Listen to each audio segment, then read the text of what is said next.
ចាជំរាបសួរមួយជាទីស្រឡាញ់ថ្ងៃនេះខាងបងអូនរៀបចំជាឈុតសម្រាប់ឡើងកម្មវិធីរដូវកាលថ្មី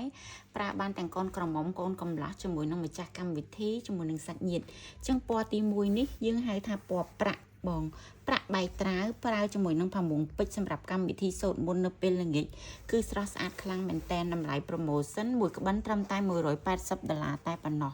ក្នុងមួយឈុតនេះពីរក្បិនតម្លៃ360ណាបងអញ្ចឹងប្រើនៅពេលល្ងាចសម្រាប់កម្មវិធីសូត្រមុន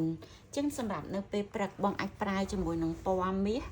បែក rose gold នេះបងសាច់ស្អាតខ្លាំងមែនតែនសម្រាប់កម្មវិធីហែចំនួននៅពេលព្រឹកជាប្រភេទផាមួងខ្មែរផាមួងពេជ្រសូត្រដង្កូវនាងសុទ្ធ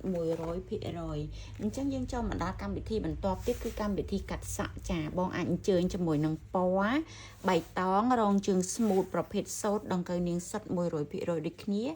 ប្រភេទកៃ VIP ស្តង់ដាជូនបងអញ្ចឹងពណ៌នេះសម្រាប់កម្មវិធីកាត់សក់ហើយសម្រាប់កម្មវិធីសែនចង់ដៃបងអាចអញ្ជើញជាមួយនឹងផាមួង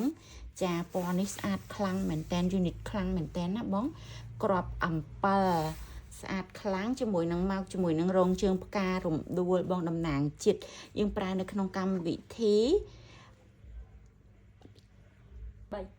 ចាជាមួយនឹងកម្មវិធីសែនចងដៃជាមួយនឹងផ្ការរំដួលតំណាងជាតិយើងតែម្ដងផាមួងខ្មែរសូត្រដង្កូវនាងសុទ្ធ 100% ស្អាតខ្លាំងមែនទែនណាបងណាចឹងចូលមកដល់ពណ៌ស្វាយបងពណ៌ស្វាយសម្រាប់កម្មវិធីពេលល្ងាចទទួលភ្ញៀវអញ្ចឹងខ្ញុំរៀបចំជូនបងសម្រាប់2ឈុតយើងអាចផ្លាស់ប្ដូរគ្នាបានណាបង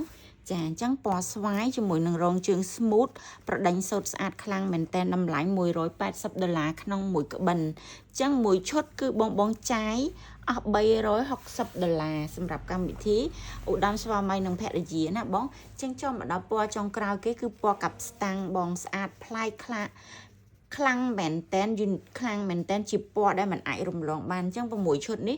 បងអាចឆាតកំងបានណាបងអរគុណសម្រាប់ការគាំទ្រ